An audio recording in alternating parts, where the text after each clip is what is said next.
80% of adults feel that they don't have enough time with the people they care about. That's too much, that's too many.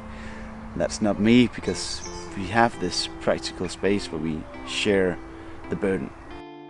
Welcome to our house. This is an old mill, 500 years old, that we created, started a collective in. I'm Helene and I'm stay-at-home mom. My name is Frederik and I work as an educator and have my own company with a conversation game called Snack, where I do a lot of public speaking as well around schools and stuff. And we would love to show you our home in this big area that we live in.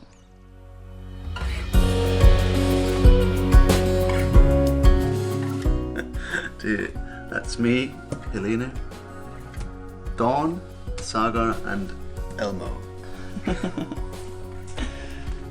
And this is our house, or at least our corner of the house. We have these 3 rooms. This is the living room.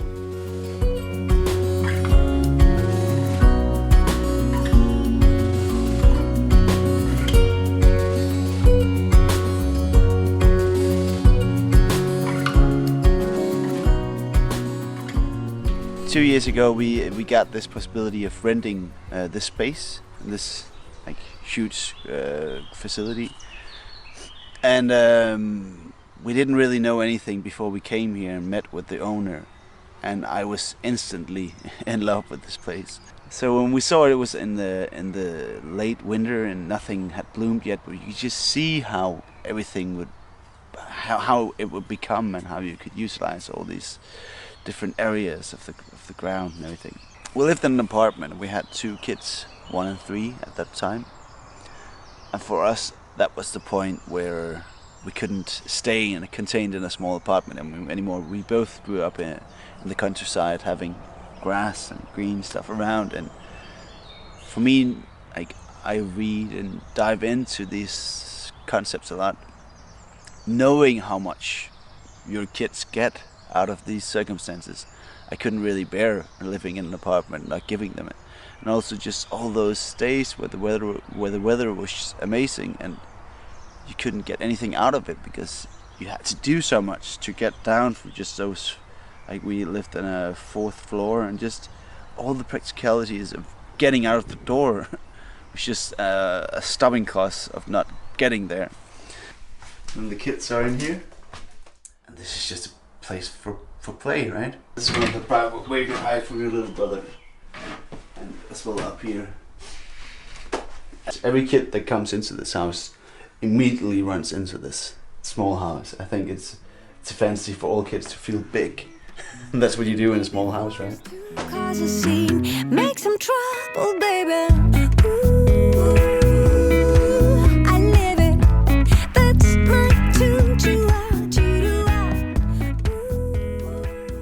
Try to hide the toys so we can take them out. This is a Lego closet where you have like small compartments of worlds. Right now these are just a mess, but this is like a city superhero world. You can get out and then play within that. Turn it up, we got this. Turn it up on a higher level. Yeah. So we made a bed out of an ordinary bunk bed, but they sleep together because they want to be tucked in together. So I started out by building this, and then they didn't use this. They always wanted me to build a fort. Like, build me a fort, Dad. And then I just had to build one permanently at some point, because then I didn't have to do it all the time. We can have the idea that we have a cramped space because we feel we live inside, but they live all over the place. That's their home.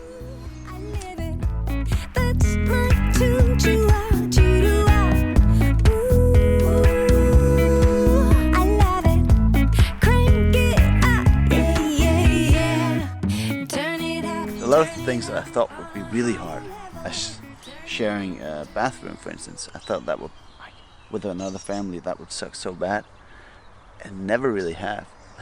I think the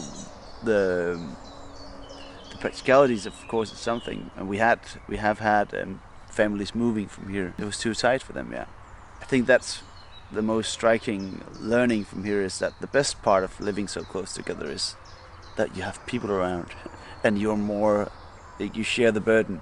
So I only cook once a week, which is amazing. All that extra time I have with my kids and relaxing, and I never feel stressed. I never feel that I don't have the time, which for the important stuff in life. So that's the best part: sharing the burden, and just the community. And the worst part is that you live with human beings, which is that there's always a struggle and there's always internal things that you have to figure out. But then again, you learn so much from that, and the closeness and all those things are just worthwhile. This is our bedroom. We don't have a downsized bed, you can see. That's like the opposite. So we have three beds combined together, because in the end there's always 5 in the morning, so everybody comes in, and it's just nice to have the space. Yeah. We decided to have all clothes in here. Yeah. So we don't have the kids' clothes in their own room, because it's just a mess when they have the possibility of dragging everything out. Yeah, so it's safe zone in here. Yeah. The fun thing about the room, though, is that this is the house is 500 years old, and this wall is one of the parts that is 500 years old, which means that it's not isolated or anything. In the warm summer days like we have now, they're hot from the inside because they're warmed so deeply. And in the winter times, you can then guess what happens. So these radiators don't do the job that proper. Yeah. So we had days before we got electric ones where we had 9 degrees. Oh, that's cold. That's bad. Yeah. Yeah. But that's what you said too, that you found this house and you wanted to have this community thing, and that was kind of the primary, and then the house was not ideal for it, but you made it. Yeah. You made it work. Mm. We didn't have the possibility of rearranging the rooms or anything, because we don't own it, we rent it. And we have it for 3 years, which was then a very good way of making a trial for ourselves. How does this work? How can we live this way? Living in that apartment block, not knowing your neighbors, and seeing that elderly woman, and not having we got a relation. We had a relation with her, but I think you had to do an extra effort for her. Whereas here, this is the part of the deal. We look each other in the eye, and we have to get out of it well. Mm. I think that vulnerability and strength of being able to have relations and not just people next door is something that for me is just way more natural, way more how it's supposed to be. It's way harder as well, and vulnerable. Like the vulnerability word is the best to describe it. Vulnerability is the key of actually knowing each other and sharing life. Yeah. We are 6 families. We have 5 couples and 1 mom with her kids. It's actually really a good group, because a small group, it's more like, if 2 people agree and the one family not agree, I think it can make like a little more discussion or something. And 6 people, 6 families is really a good group, and it really works. So I think when they are older, it's gonna be needed that we have our own space. Like when we close the door, it's also the kitchen, also the toilet. For instance, having kids, you often have to really plan being with other adults, like friends, and sharing those 2 hours of conversation can be magical, because you planned it and you got there. Whereas here, they happen. They're not just something you plan for and decide for, they just suddenly happened, which for me is one of the most magical things, I think, that you can actually sit and have a normal conversation with another adult person. Before we lived here, I baked a lot of cakes and stuff. And she asked, "You never bake anymore?" And I was like, "No, because it's so complicated in the kitchen. But I can feel like okay, that's a part of me I'm missing, and I really want to go back to sometimes. The best thing, and that overrules all other struggles in this, is that we live in a forest. We live in this place, and every time I feel weighed down of the struggles internally or anything that could feel hard, it's just take a walk and realize that you live in a forest and the forest is all around us. That makes up for it. And then just the time of not cooking, not cleaning for an hour after dinner, cutting the grass, having a garden.